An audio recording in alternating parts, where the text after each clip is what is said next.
Assalamualaikum warahmatullahi wabarakatuh. Pada materi kali ini, kita akan fokus membahas mengenai predecessor yang bisa kita gunakan di Microsoft Project. Nah, di materi-materi sebelumnya sudah pernah dibahas apa itu predecessor dan bagaimana contoh latihan mengisi kolom predecessor untuk penjadwalan sederhana. Kali ini kita akan membahas secara detail macam-macam predecessor dan bagaimana cara kita memilih, begitu ya, memilih predecessor untuk sebagai informasi hubungan antar pekerjaan. Baik. Sebelumnya sudah pernah saya sampaikan bahwa predecessor itu terdiri dari 4 macam. Yang pertama ada finish to start. Yang kedua start to start. Yang ketiga finish to finish. Dan yang keempat adalah start to finish. Untuk lebih detail nanti bisa dilihat di materi perkuliahan. Nah, dari keempat macam predecessor tersebut kita bisa menambahkan lead time atau lag time. Lead time biasanya kita beri simbol negatif. Jadi misalnya ada 2 macam pekerjaan, hubungan antar pekerjaan itu finish to start, min 2 hari misalnya. Berarti min 2 hari itu adalah lead time. Kebalikannya adalah lag time. Lag time biasanya diberi simbol positif. Misal ada 2 pekerjaan, hubungannya adalah finish to start plus 3 hari. Berarti plus 3 hari itu adalah lag time. Untuk lebih detailnya, silahkan membaca modul perkuliahan. Baik. Untuk pengertian, ini juga sudah pernah dibahas di materi sebelumnya.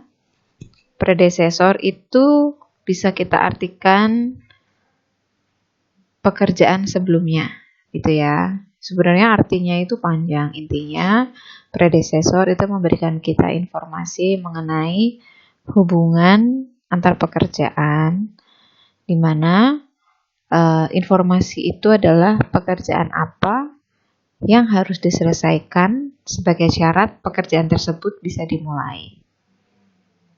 Jadi kalau bisa dirangkum, predecessor itu kita isi dengan pekerjaan sebelumnya. Begitu. Lawan dari predecessor adalah suksesor. Berarti suksesor artinya adalah pekerjaan sesudahnya.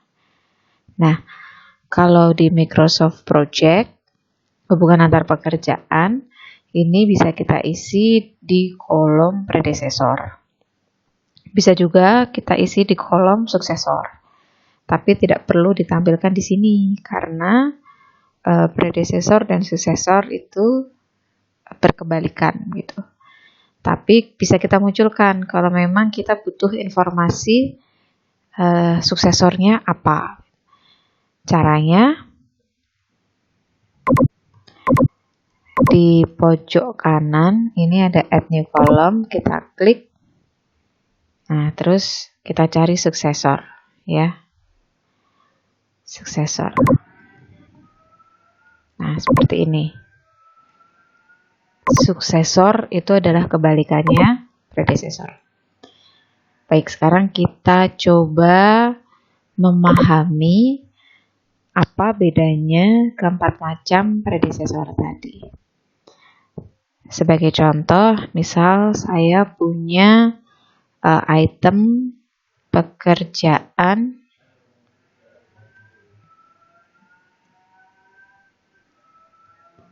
timbunan.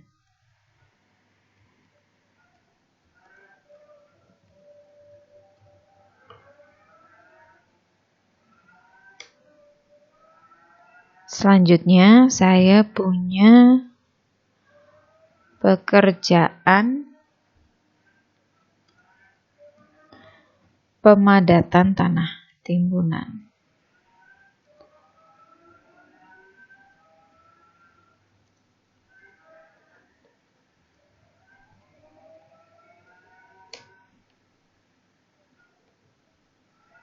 Oh ya, sebelum kita mengisi apapun di sheet ini, harus diingat kita harus setting dulu ya. Jadi kita harus setting dulu kapan proyek ini dimulai, terus menggunakan kalender apa gitu dan lain-lain. Ini sudah pernah dijelaskan di materi sebelumnya, bisa dicek di materi sebelumnya. Oke, ini kita set untuk auto schedule saja sehingga start finish-nya langsung terisi. Durasinya pekerjaan tanah kita buat 14 hari. Jadi misalnya ini untuk proyek jalan gitu ya. Terus untuk pemadatannya misalnya kita buat 7 hari.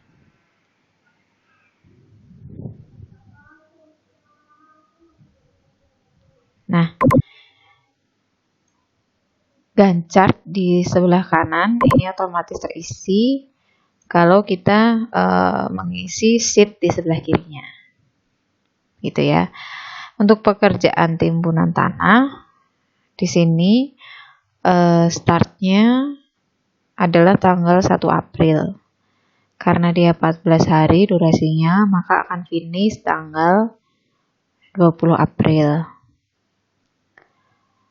Lalu untuk pekerjaan pemadatan tanah timbunan, di sini di bar chart mulainya tanggal 1 April, lalu finishnya tanggal 9 April. Jadi kalau kita memasukkan semua item pekerjaan dan kita belum memasukkan predecessor, maka Microsoft Project ini akan menganggap semua pekerjaan itu dimulai di tanggal start proyek. Baik, sekarang kita mau mencoba mengisi bagaimana hubungan pekerjaan untuk tipe yang pertama, finish to start. Jadi pekerjaan pemadatan tanah timbunan ini kita asumsikan startnya ketika pekerjaan timbunan itu sudah finish. Maka predecessor ini saya tulis 1 finish to start. Artinya pekerjaan nomor 1 finish, baru dia boleh start. Nah, kita lihat Ganchart-nya seperti ini ya. Finish to start.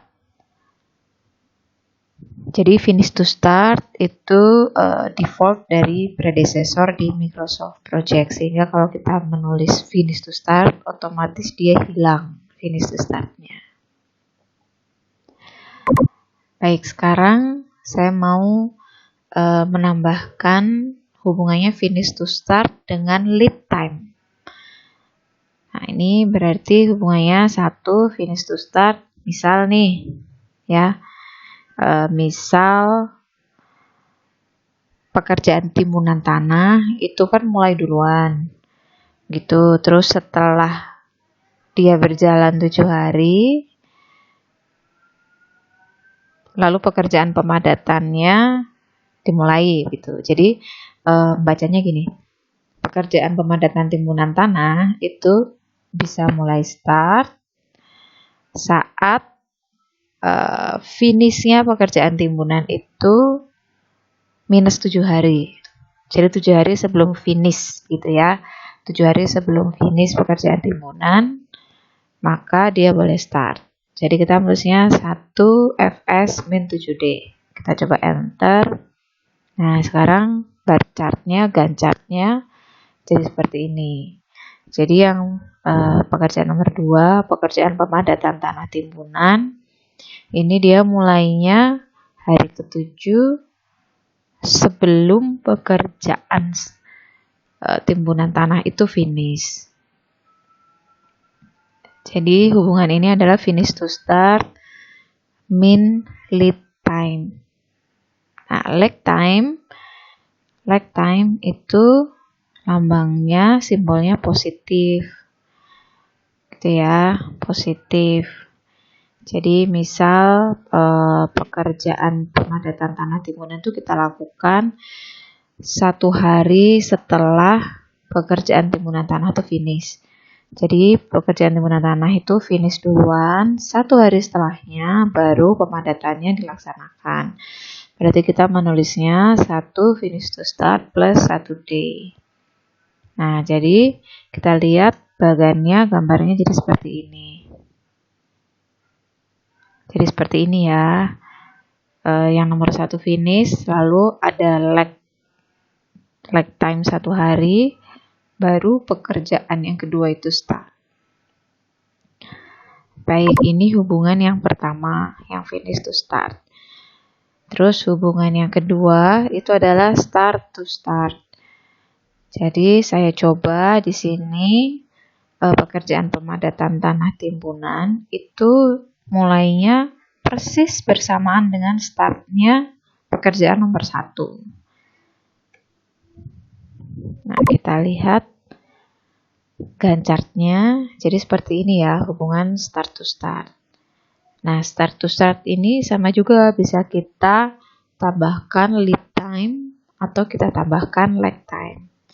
Misal pekerjaan timbunan tanah ini ya, start 7 hari, start begitu, lalu 7 hari setelahnya pekerjaan pemadatan tanah itu start.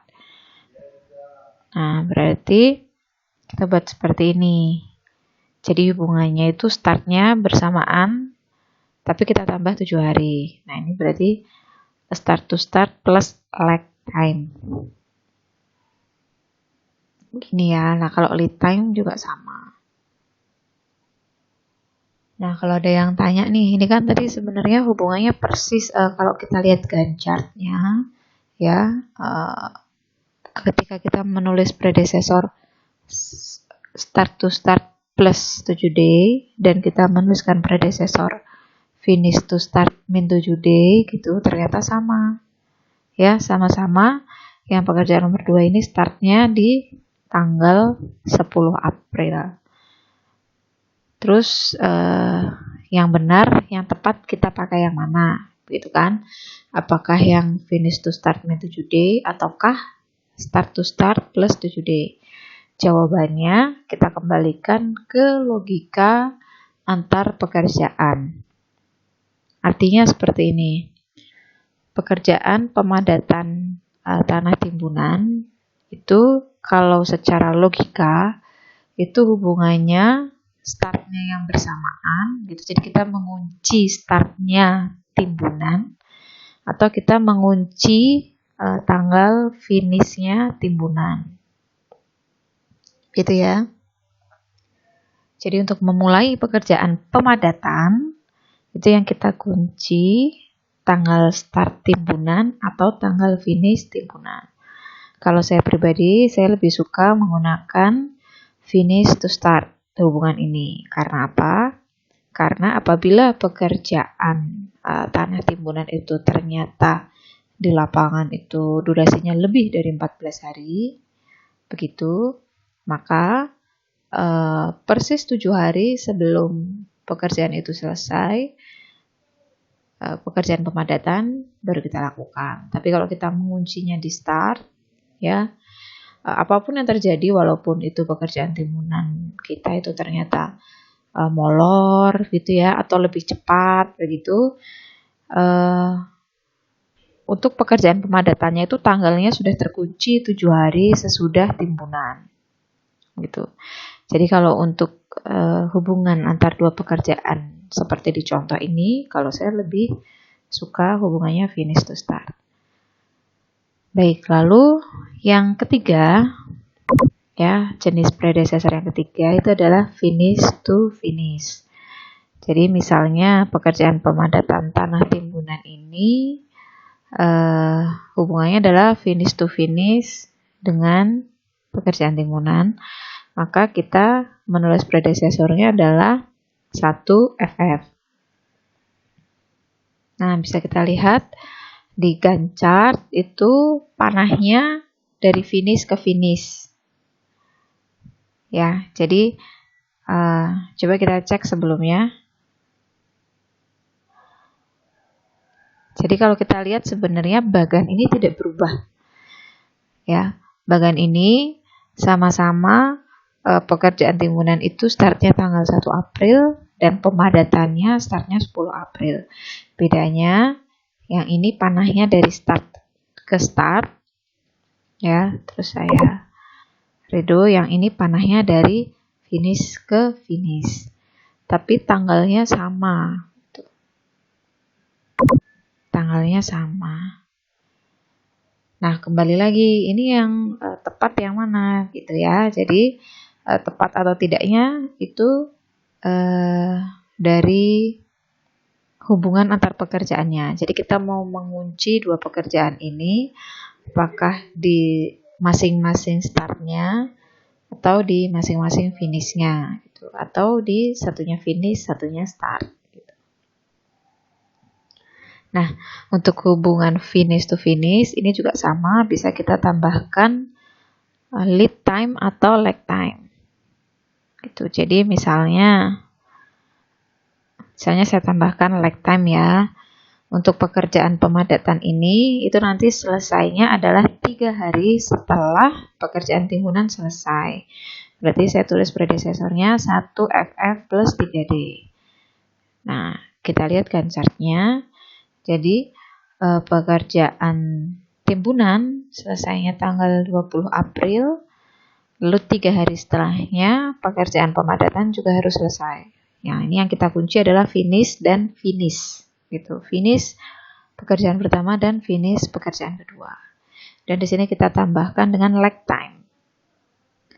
Boleh juga ditambahkan dengan lead time, berarti simbolnya adalah negatif. Tadi juga sudah dicontohkan. Baik, lalu jenis predesesor yang keempat adalah start to finish. Start to finish, misalnya yang pekerjaan nomor 2 ini, predesesornya hubungan pekerjaan dengan nomor 1 adalah start to finish, berarti saya tulisnya di kolom predesesor adalah 1 SF, start to finish. Maka hubungannya nanti seperti ini. Jadi pekerjaan nomor 2 itu finish gitu ya, pekerjaan nomor 1 itu baru start gitu. Nah, kalau kalian perhatikan dari Gantt chart ini sebenarnya hubungan model start to finish ini agak lucu begitu ya, tidak biasa gitu. Karena tadi pengertian dari predesesor itu adalah pekerjaan sebelumnya. Pekerjaan sebelumnya. Sehingga kalau seperti ini, ya kita mengisi predesesor pekerjaan pemadatan, berarti logikanya yang kita isi adalah pekerjaan sebelumnya. Tapi kalau kita menggunakan predesesor start to finish, ternyata justru pemadatan itu adalah pekerjaan sebelumnya pekerjaan timbunan. Maka ada beberapa peneliti yang mengatakan bahwa pekerjaan start to finish itu tidak termasuk dalam kategori predesesor. Nah, ini hanya sekedar contoh saja. Jadi kalau memang nanti ternyata di lapangan ada hubungan pekerjaan yang seperti ini, ya, yang start to finish, ini bisa kita gunakan, lalu bisa kita tambahkan lead time atau lag time. Oke, baik. Sekarang saya pakai predesesornya adalah finish to start gitu ya. Jadi nanti munculnya seperti ini. Nah, kita cek, tadi kita sudah mengeluarkan kolom suksesor. Nah, suksesor ini otomatis terisi.